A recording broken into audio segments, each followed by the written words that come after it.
Good morning and welcome to Rising. We've got another great show for you today. It is Tuesday morning. Hello, Lindsay. Happy Tuesday. We still feeling like the first week of school, or is it? I think we are. We're settled like in. We're settling in, but yeah, it's very first week of school vibes. Do you remember that as a kid? I do. I was excited for it. I I wore all my new clothes at once, like all in one day. It was ridiculous. See, I went to a Catholic school and we had a school uniform, so there was no choice. I always think that might be a little better for kids to not have to deal with the stress of like organizing an outfit every day. It takes probably an hour out of your schedule if you were like For the ladies. Yes. Not I know. for us, we not talked for us about fellas. outfit things like he has 5 and rotates them, and I have 5 million And you have to roll in here early enough to get your hair done and more elaborate makeup. I show up at the very last minute. Barely any makeup. They put crazy. some powder on me and I appear in the chair.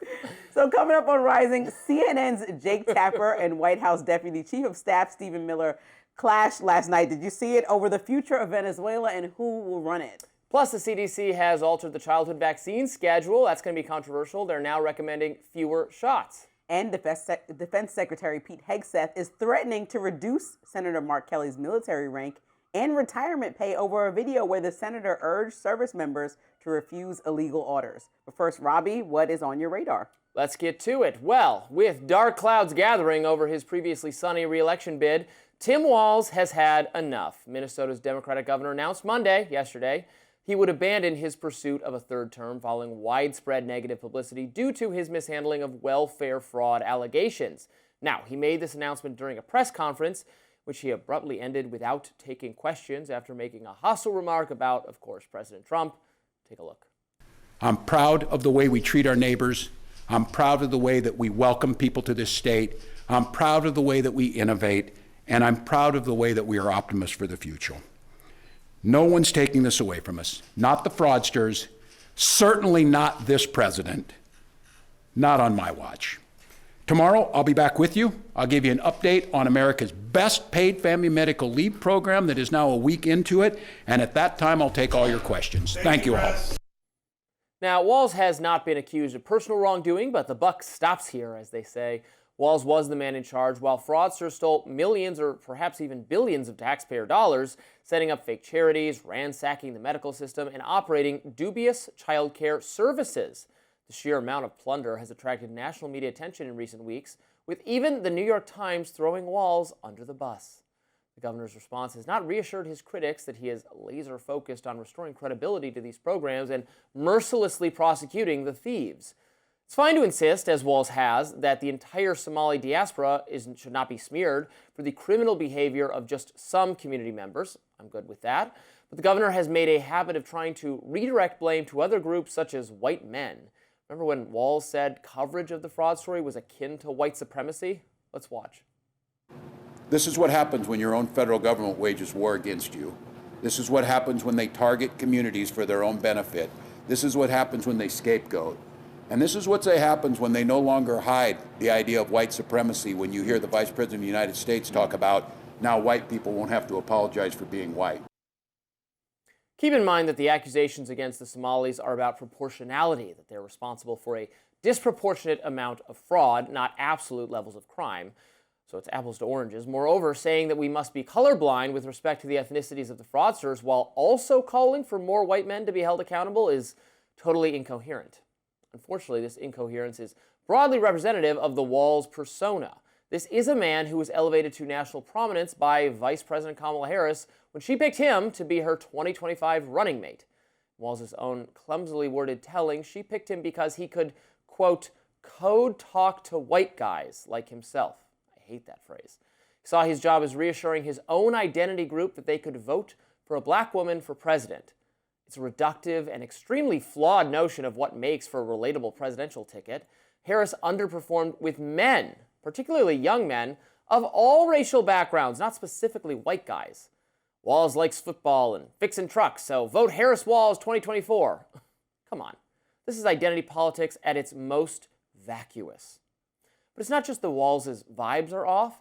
His governance in the state of Minnesota has been disastrous, even apart from the fraud scandal. Indeed, Walz has achieved a record as hostile to human liberty as virtually any other currently seated governor. That's saying something.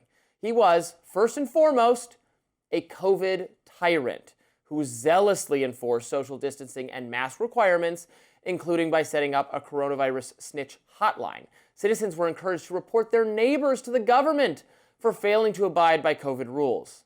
He also spent coronavirus relief money on pet projects and political kickbacks that were obviously outside the scope of what the money ought to have been used for.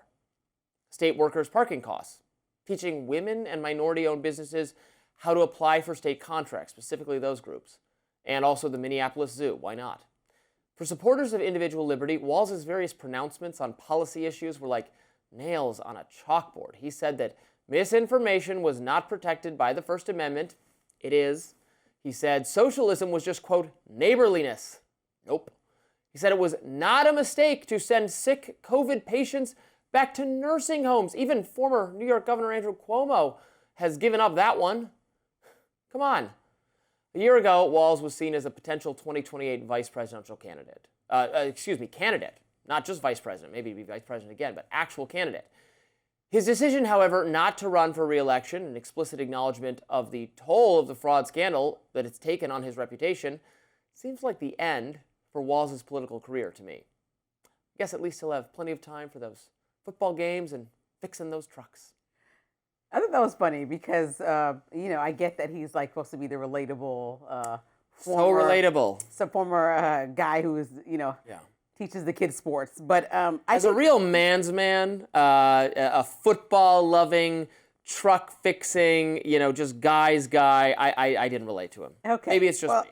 I think, why Kamala chose him, let's break it down. I think that you are trying to minimize a little bit about why she chose him. Now, he does have he does have a huge background in a rural community, so that makes him relatable in a real life, right? People in rural America could understand his teaching experience. He's a public school teacher, right? Rural America can explain that. That has nothing to do with a white guy that likes trucks. He also is a former service member. I think his National Guard experience is relevant here, and people can relate to that since we have people that do serve our country, right? Or have family members that do. Right. And look at that as very honorable. He exaggerated his record. There were, and he did not give good responses to those questions. I can be the first one to admit. And then he spent, 6 different terms in Congress, as well as, his experience before this year being governor, representing a conservative district. So he did a good job with his tenure, and I don't think that you should minimize why Kamala chose him, even though in her book she said he wasn't her first choice. So, that's still up for debate. I think that it's clear that the president was going to continue to attack him and Republicans were going to continue to attack him until Election Day. And so his response at the very most was lackluster about how long he took to respond. I do give him much more grace than you do because during the pandemic, there were extreme levels of fraud happening across the federal government and across local governments. And so I think that it's important to know that people are being prosecuted in Minnesota, but also federally because they took advantage of funds that were available during the pandemic when everybody was pretty much exacerbated and resources were all over the place. Yeah. And no one knew what to do. But I think as governor, he did do a lot more than absolutely nothing and not respond to this fraud. That was a drop the ball. He admitted that he dropped the ball, but he talked about paid family medical leave and parental leave. He really pushed that across the aisle in Minnesota, and they have really good, I think, a standard that the rest of the country can look to. And he also did legalize recreational marijuana, which I think was a good thing. So his whole legacy is not trash. That is the And so I think you shouldn't minimize it just because of this incident, even though he did drop the ball. But I think we can point to governors across the country that have a big thing that they could have handled way better. Now, this was a huge incident, but I'm just saying he didn't do absolutely nothing in his entire time in government. The COVID snitch line. And the snitch line, you just feel offended about that. But it's not the craziest thing in the world. I mean, if I was scared that my grandmother was going to die from you coughing on me, I might snitch on you, Robbie. I'm not going to lie. We would not have gotten along. We wouldn't have gotten along then because I want to save my grandma and myself, and you're coughing and not wearing a mask. I'm snitching. I ain't wearing a mask. No, if I had to travel and I was, for some reason, and you couldn't just stay home, and I was ill, I would wear a mask. But I will not wear a mask as a prophylactic measure because we're in part of some mass social experiment. Up next, more updates on the capture of Venezuelan President Nicolas Maduro. Don't go anywhere.